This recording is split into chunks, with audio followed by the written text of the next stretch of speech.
नमस्कार विद्यार्थी मित्रांनो, बृहन्मुंबई महानगरपालिका व्हर्च्युअल ट्रेनिंग सेंटर मध्ये आपले खूप खूप स्वागत। कोविड-19च्या या सद्यस्थितीत आपल्या शाळा बंद असल्या तरी आपले ऑनलाईन शिक्षण चालूच आहे आणि गेले वर्षभर आपण हा ऑनलाईन अभ्यास करत आहोत।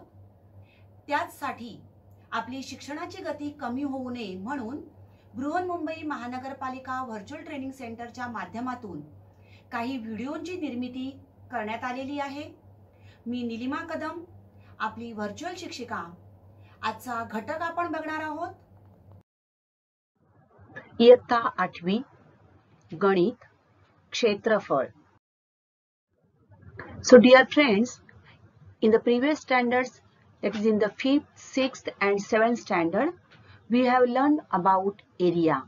आपण क्षेत्रफळ या विषयाबद्दल, या घटकाबद्दल अभ्यास केलेला आहे। आयताचे क्षेत्रफळ, चौरसाचे क्षेत्रफळ, त्रिकोणाचे क्षेत्रफळ यांची सूत्र आपण अभ्यासलेली आहे।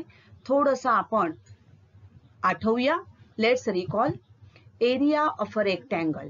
दिस is a rectangle with length as L and breadth as B. So the area of a rectangle is equal to length into breadth, L into B. लांबी गुणिले रुंदी। आयताचे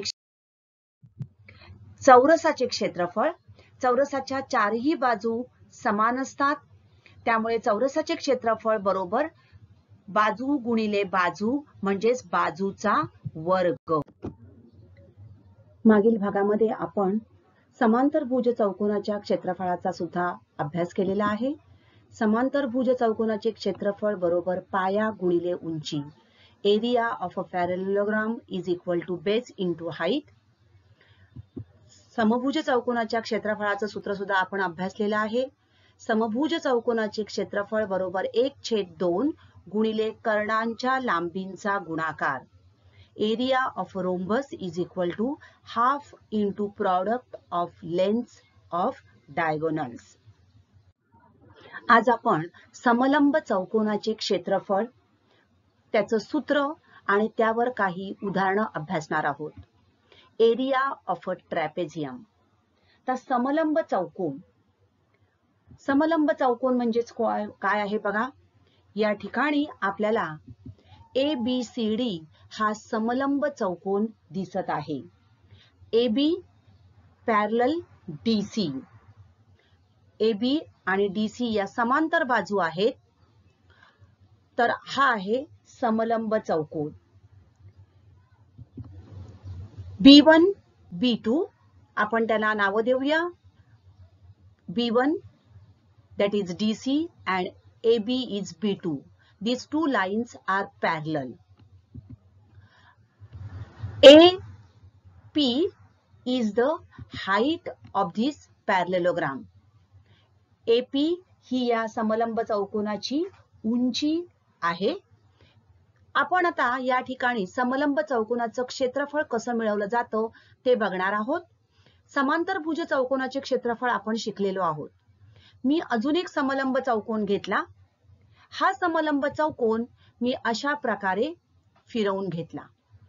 आता हे दोन समलंब चौकोन अशा प्रकारे मी एकत्र केले असता आपल्याला कसली आकृती दिसते?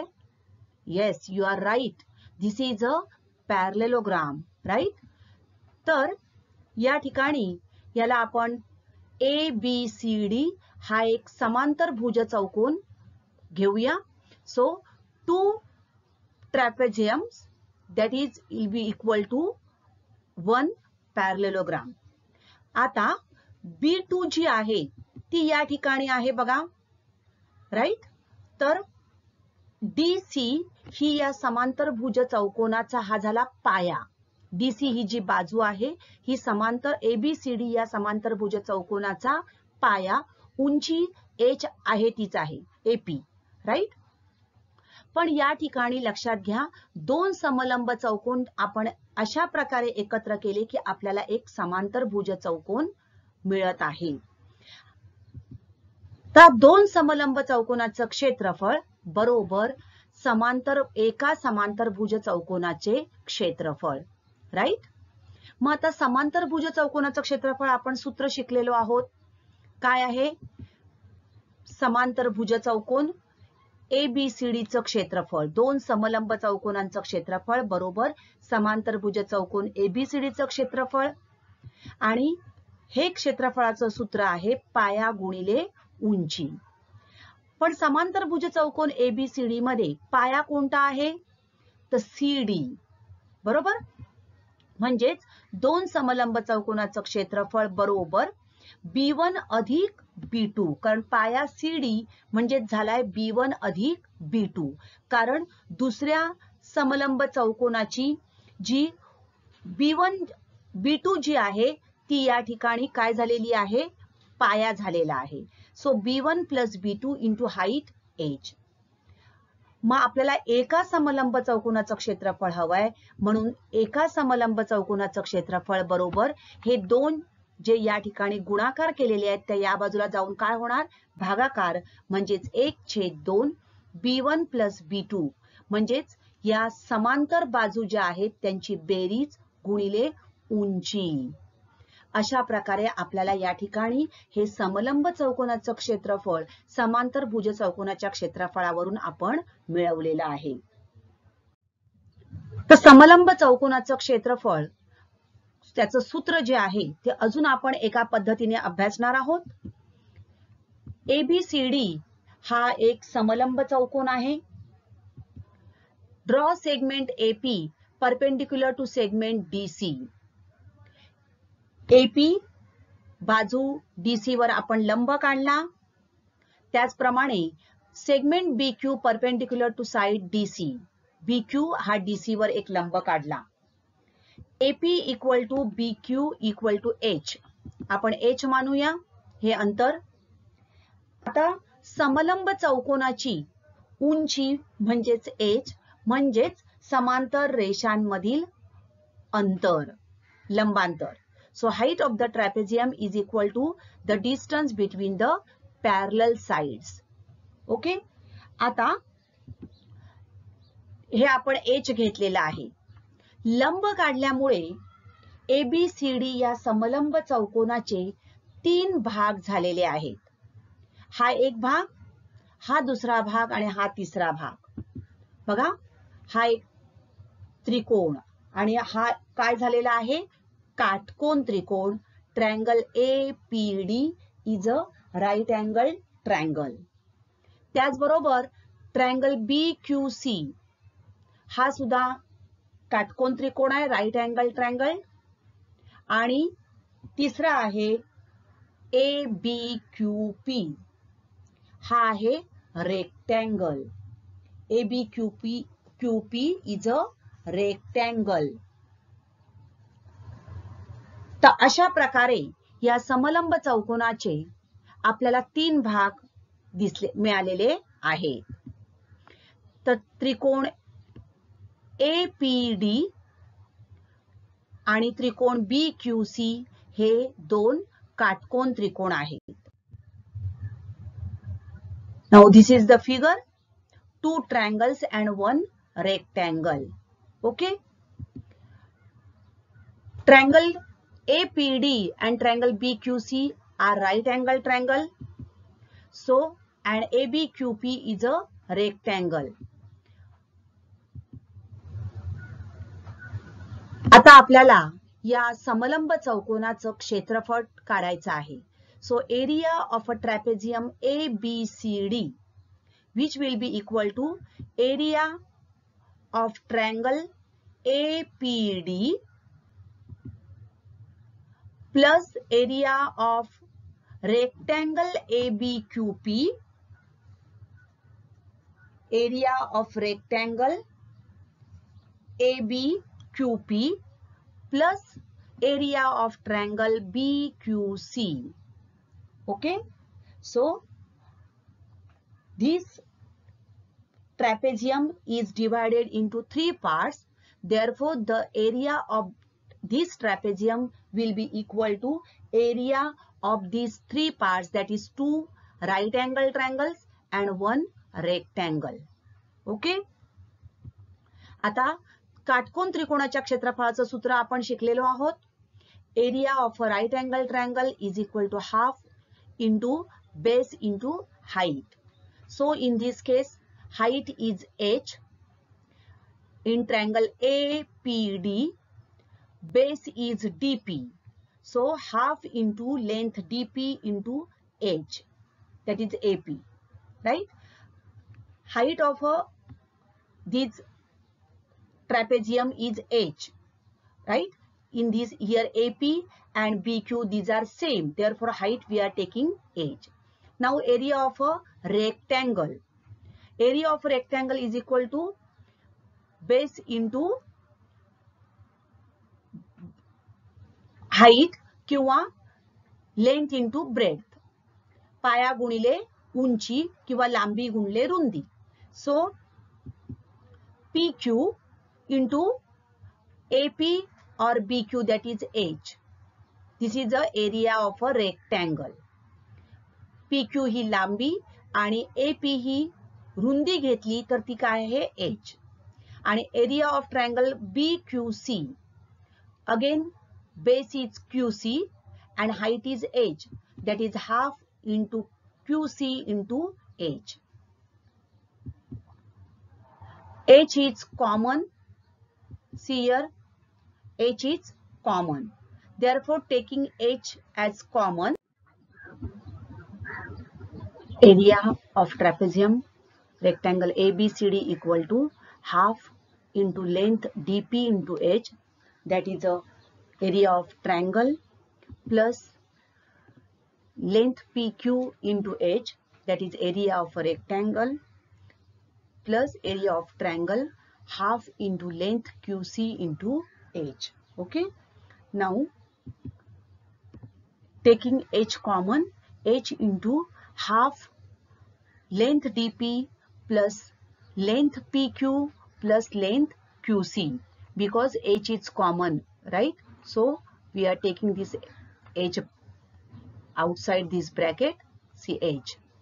Now, equalizing denominator, H into LCM घेतला आपण, छेद समान करू 2, deep length DP plus 2 into length PQ plus length QC. Now again taking this H 1/2 common, so 1/2 into H in the bracket length DP plus 2 length PQ plus length QC. Okay. Now 2 length PQ. In the figure PQ, see here this is PQ, right? Now ABQP, this is a rectangle. Now the adjacent sides are same, congruent. So AB is equal to PQ. So 2 length PQ means what? PQ plus PQ, but PQ is nothing but AB. Therefore, we can write this side as, now why we are writing this? Because we want, see here, DP plus PQ and plus QC is the, this is the one side of this trapezium. So while writing 2 PQ, we will write it as half into H into DP plus 2 PQ plus length, 2 PQ is length PQ plus length AB. Okay, plus length QC as it is. Now PQ plus AB means 2 length PQ, remember, right? आपण या ठिकाणी हे split केले. So DP plus PQ plus QC, we will take this in one bracket. See here, half into H into DP plus PQ plus QC and length AB aside. AB आपण बाजूला घेतलं, हे एकत्र केले. आता DP, see here, DP plus PQ plus QC. This is nothing but what it is? DC. That is one side of the trapezium, right? आणि म्हणून आपण हे एकत्र केले DP plus PQ plus QC. म्हणजेच काय येणार आहे? DC. Okay? Therefore, area of a trapezium ABCD, which will be equal to this DP plus PQ plus QC, that is DC. So length DC plus length AB, right? So DC plus length AB, DC, these are the parallel lines of this trapezium. Therefore, we will get the formula of area of a trapezium as समलंब चौकोनाचे क्षेत्रफळ बरोबर 1/2 into उंची height into length DC and length AB. These are the parallel lines of the trapezium. समलंब चौकोनाच्या या समांतर बाजू आहेत, त्यांची बेरीज आपल्याला मिळालेली आहे. म्हणजे समलंब चौकोनाचे क्षेत्रफळ बरोबर 1/2 गुणिले समांतर बाजूंच्या लांबींची बेरीज गुणिले उंची. Okay. Area of the trapezium is equal to half into sum of the lengths of parallel sides into height. Okay. तर अशा प्रकारे आपल्याला काय करावं लागणार आहे, ह्या समलंब चौकोनाचं क्षेत्रफळ काढण्यासाठी समांतर बाजू 1/2 गुणिले समांतर बाजूंची बेरीज गुणिले उंची या सूत्रानुसार समांतर बाजू लागतील आणि उंची लागणार. आपण काही उदाहरण आता अभ्यासणार आहोत. उदाहरण बघणार आहोत आपण. शाब्दिक उदाहरण आहे. आपण पहिले उदाहरण वाचून घेऊया. एका समलंब चौकोनाच्या समांतर बाजूंची लांबी 8.7 सेंटीमीटर व 5.3 सेंटीमीटर आहे. त्यांच्यातील लंबांतर 4.5 सेंटीमीटर असल्यास त्याचे क्षेत्रफळ किती असेल.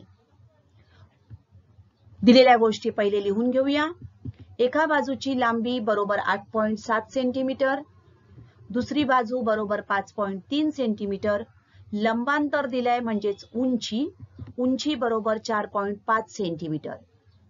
क्षेत्रफळ बरोबर किती. सूत्र लिहून घेऊ. समलंब चौकोनाचे क्षेत्रफळ बरोबर 1/2 गुणिले समांतर बाजूंच्या लांबींची बेरीज गुणिले उंची. Area of the trapezium equal to half into sum of the lengths of parallel sides into height is equal to half into समांतर बाजूंच्या लांबींची बेरीज. आता समांतर बाजू दिल्या आहेत 2 बघा, 8.7 आणि 5.3, म्हणजेच कंसात 8.7 प्लस 5.3. हे नेहमी कंसात लिहा, कारण ही आपल्याला बेरीज करायची आहे, त्यामुळे हे आपल्याला पहिले सोडवावं लागेल. इंटू उंची म्हणजेच 4.5. कंस पहिले सोडवून घ्या. लक्षात घ्या, या ठिकाणी कंस पहिले सोडवणं जरुरीचं आहे, कारण आपण काय करतो आहोत, ही पदावली सोडवत आहोत. So half into 8.7 plus 5.3 is 14 into 4.5. 2 1 जा 2, 2 7 जा 14. So 7 into 4.5. गुणाकार करा. 4.5 इंटू 7. 7 5 जा 35, कॅरी 3. 7 4 जा 28 plus 3, that is 31 decimal point, which will be equal to 31.5 चौसेमी. एकक लिहिणं अत्यंत आवश्यक आहे आणि क्षेत्रफळ आहे, त्यामुळे चौरस सेंटीमीटर. म्हणजेच त्या चौरस समलंब चौकोनाचं क्षेत्रफळ किती येणार आहे, 31.5 चौरस सेंटीमीटर. त्या समलंब चौकोनाचे क्षेत्रफळ बरोबर 31.5 चौसेमी. तर अशा प्रकारे आपल्याला हे उदाहरण सोडवायचं आहे. एका समलंब चौकोनाच्या समांतर बाजूंची लांबी अनुक्रमे 8.5 सेंटीमीटर व 11.5 सेंटीमीटर आहे. त्याची उंची 4.2 सेंटीमीटर आहे. तर त्या चौकोनाचे क्षेत्रफळ काढा. Lengths of two parallel sides of a trapezium are 8.5 centimeter and 11.5 centimeter respectively. its height is 4.2 centimeter. Find its area. समलंब चौकोन आहे हा 8.5, 11.5. Height is 4.2. Now length of one side equal to 8.5 centimeter. Length of second side, that is 11.5 centimeter. Height equal to 4.2 centimeter. Area is equal to how much? Write down the formula. Area of a trapezium is equal to half into sum of lengths of parallel sides into height. सूत्र लिहून घेतलं आपण. आता आपण किमती घालूया. Half into in the bracket 8.5 plus 11.5 into 4.2. Okay, या ठिकाणी आपण लिहून घेतलं. आता आपण कंस पहिले सोडवणार आहोत. Solving the bracket, that will be equal to half into 20, 8.5 plus 11.5, that is 20 into 4.2. Now 2 ones are 2, 2 tens are 20. So 10 into 4.2, and this will be equal to 42 square centimeter. Therefore, area of that trapezium will be equal to 42 square centimeter. तर अशा प्रकारे दिलेल्या गोष्टी लिहून घ्यायच्या आहेत. आवश्यक असेल तेव्हा आकृती काढायची आहे आणि माहिती दिलेल्या माहितीप्रमाणे त्या ठिकाणी त्या किमती घालून उदाहरण सोडवायचे. Only one thing you have to keep in mind, that you have to solve this bracket first. Okay, don't cancel these. If this number, that is, suppose this is 8.4. Now this 8.4 is divisible by 2, but don't cancel it. Otherwise, suppose this is only 8 number is there. समजा नुसता 8 हा अंक असेल, so it will be easy to cancel, right? But don't do that. आपल्याला हा कंस पहिले सोडवून घ्यायचा आहे, नंतरच भाग लावायचा आहे. आपण या कंसातल्या संख्येला भाग लावू शकणार नाही. So area of the trapezium equal to 42 square centimeter. Next, एका समलंब चौकोनाचे क्षेत्रफळ 262.5 चौरस सेंटीमीटर आहे व लंबांतर 15 सेंटीमीटर आहे, तर त्याच्या समांतर बाजूंची बेरीज किती असेल?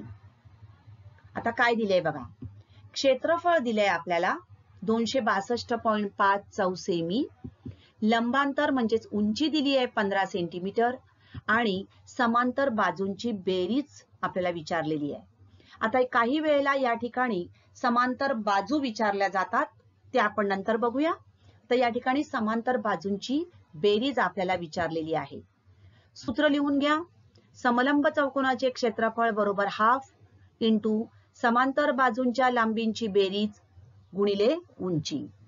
दिलेल्या गोष्टी त्या ठिकाणी लिहूया. तर क्षेत्रफळ दिलंय म्हणजे आपण लिहिलं क्षेत्रफळाच्या खाली 262.5 बरोबर 1/2. समांतर बाजूंची बेरीज आपल्याला काढायचंय, ते तसंच ठेवायचंय, गुणिले उंची दिली आहे 15. ओके, आता हे आपल्याला सोडवायचंय बघा. आता हे 2 या ठिकाणी आहेत, छेदात आहेत, म्हणजेच या बाजूला जाऊन ते काय होणार? गुणाकार. म्हणजेच समांतर बाजूंच्या लांबींची बेरीज गुणिले 15 बरोबर 262.5 गुणिले 2. ओके, हे 2 आपण या बाजूला पक्षांतर केलं, गुणाकार झाले. आता हा गुणाकार आपण करून घेऊ. 262.5 गुणिले 2. 2 पंचे 10 ही 0, हातचाला 1. 2 दुने 4 अधिक 1 5. 2 सक 12 2, हातचाला 1. 2 दुने 4 आणि 1 5.1. सो दिस गुणाकार हा किती आला आपल्याला? 525. So multiplication, write it as 525, right hand side as it is, समांतर बाजूंच्या लांबींची बेरीज गुणिले 15 बरोबर 525. मग आता समांतर बाजूंच्या लांबींची बेरीज आपल्याला काढायचे, पुन्हा या 15चं आपल्याला पक्षांतर करावं लागेल, म्हणजेच पुन्हा आपल्याला 525 भागिले 15 करावे लागतील, राईट. आणि म्हणून समांतर बाजूंच्या लांबींची बेरीज आपण भागाकार करूया. 15 एके 15, 15 त्रिक 45, किती राहिले 7. बघा 525 भागिले 15 आपण करू. 15 3 जा 45, किती राहिले 7, कॅरी 5, 15 5 जा 75, राईट. देअरफॉर हे आन्सर किती आलं आपलं 35. म्हणून समांतर बाजूंच्या लांबींची बेरीज बरोबर 35. फक्त आपल्याला या ठिकाणी या समांतर बाजूंची बेरीज आपल्याला विचारलेली आहे. समजा आपल्याला या ठिकाणी एक समांतर बाजू यापैकी दिली आणि दुसरी बाजू विचारली तर आपल्याला काय करावं लागेल. यापैकी एक बाजू दिलेली असेल तर ही बेरीज 35 आहे. त्यापैकी एक बाजू जर 12 सेंटीमीटर असेल तर दुसरी आपण काढू शकतो. म्हणजेच समांतर बाजूंच्या लांबींची बेरीज बरोबर या ठिकाणी 35 सेंटीमीटर हे उत्तर आपल्याला मिळालेलं आहे. पुढचं एक उदाहरण बघणार आहोत आपण. PQRS हा समद्विभुज समलंब चौकोन आहे. लेंथ PQ बरोबर 7 सेंटीमीटर, रेख PM लंब बाजू SR, लेंथ SM बरोबर 3 सेंटीमीटर, समांतर बाजूंमधील अंतर 4 सेंटीमीटर आहे. तर चौकोन PQRS चे क्षेत्रफळ काढा. Okay, this is the figure. Rectangle PQRS is an isosceles trapezium. Length PQ equal to 7 centimeter. PM perpendicular to segment SR and PQ equal to 7 centimeter. Length SM equal to 3 centimeter. 7 centimeter PQ, SM 3 centimeter. Distance between two parallel sides is 4 centimeter. So PM is 4 centimeter. Let's write down whatever is given. PQ equal to 7 centimeter. SM equal to 3 centimeter. Height PM equal to QN equal to 4 centimeter. Area of rectangle PQRS is equal to how much? Okay. PQRS is an isosceles trapezium. Now this is isosceles means what? This line will be equal to this line. Now PS is equal to QR. Okay. Segment PM perpendicular to segment SR. Segment QN perpendicular to segment SR. ही पण आपण perpendicular काढून घेऊया. आता हे काढल्यामुळे काय झालं बघा, 3 भाग आपल्याला आकृतीचे मिळाले. Triangle PMS, rectangle PQNM and right angle triangle QNR. So in rectangle PQRS, segment PQ parallel segment MN. PQ is parallel, therefore this is also 7 centimeter. Right?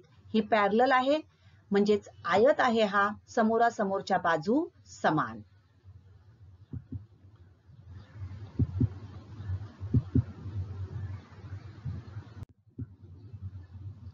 Now this is our figure. PQ is 7 centimeter, MN is also 7 centimeter, height is 4 centimeter. Now angle PMN equal to angle QNM, which will be 90 degree, right? Therefore PMNQ is a rectangle. Therefore PQ equal to MN equal to 7 centimeter, and PM, that is height, is given PM, which will be equal to QN, which will be equal to 4 centimeter. Okay, आता एवढा आपल्याला मिळालेला आहे. Now to find the area of this trapezium, PQ is there, we want SR, but SR is not given. This is 7 centimeter, that is MN only. SM is there, NR we want to find out, right? Height is there. So to find this NR, this is 4 over here. This NR we have to find out. To find this NR, we should know this QR. But QR and PS, these are equal. But PS, this length of this side is also not given. We want to find it out. So before going to QR, let's think about this triangle, that is triangle PMS. Sorry, and triangle PMS. So in triangle PMS, angle PMS is equal to 90 degree. So this is a right angle triangle. By Pythagoras theorem, we know that hypotenuse square equal to base square plus height square. Therefore PS square is equal to length SM square plus length PM square, right? मग याच्यावरून आपण PS ची किंमत काढू शकतो. PS ची मिळाली म्हणजेच QR आपल्याला मिळाला. QR आपल्याला मिळेल, QN आपल्याला दिलेला आहे, त्यावरून आपण NR काढू शकतो. Now PS we want to find it out. SM आपल्याला माहिती आहे, PM आपल्याला माहिती आहे. So PS square is equal to SM, that is 3 square, plus PM, that is 4 square. So PS square equal to 3 square plus 4 square, which will be equal to 9. 3 square is 9 plus 4 square is 16. Therefore length PS square is equal to 25. Taking square roots of both the sides, length PS equal to square root of 25, which will be equal to 5 centimeter. Now rectangle PQRS is an isosceles trapezium. PS is equal to QR. See here, PS will be equal to QR. Therefore QR is also 5 centimeter. See here, 5 centimeter. This is also 5 centimeter. Okay. Now with the help of this is 4 centimeter. This is also 4 centimeter, right? So with the help of again this right angle triangle QNR, we can find length NR. See here. Okay. Now in triangle QNR, measure of angle QNR equal to 90 degree. Again by Pythagorean theorem, QR square equal to length QN square plus length NR square, or length NR square plus length QN square. Okay. Now QR is there, QN is there. We want to find length of NR. So QR, that is 5 square, will be equal to NR. We want to find it out, plus QN is 4 square. Now 5 square, that is 25, equal to length NR square plus 16. Transferring this 16 to left hand side, therefore 25 minus 16, which will be equal to length NR square. 25 minus 16, that is 9. 9 is equal to length NR square. Taking square root of both the sides, length NR is equal to square root of 9, and therefore length NR is equal to 3 centimeter. See here, length NR is 3 centimeter, MN it is 7 centimeter. Now SM, MN and NR, all the three sides we found it. So we can find the length of SR. Length SR is equal to length SM plus length MN plus length NR. So SM is 3 plus 7 plus 3, and therefore length SR is equal to 13 centimeter. Okay, length SR आपल्याला मिळालेली आहे. आता आपल्याकडे parallel sides PQ and SR, we know it. Height is there, so we can now find the area of the trapezium PQRS.